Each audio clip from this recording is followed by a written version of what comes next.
عزیز طلبہ و طالبات، آج ہم خارجیت کی تعریف اور اس کا مفہوم سمجھیں گے۔ خارجیت ایک ادبی اصطلاح ہے۔ اس کے معنی ظاہریت، ظاہر پرستی اور ظاہری امور پر زور دینے کے ہیں۔ خارجیت داخلیت کی ضد ہے۔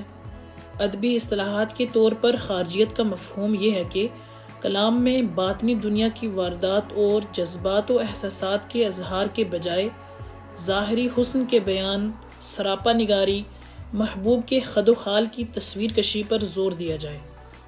خارجیت کی اصطلاح خاص طور پر شاعری کے ساتھ وابستہ ہے۔ ایسی شاعری جو خارجیت کی حامل ہوتی ہے، اس میں حسن و عشق اور غم و حسرت کی ان کیفیات کو بیان نہیں کیا گیا ہوتا جو سوز و گداز پیدا کرتی ہیں۔ خارجیت پسند شاعر زندگی کی بیرونی سطح دیکھتا ہے۔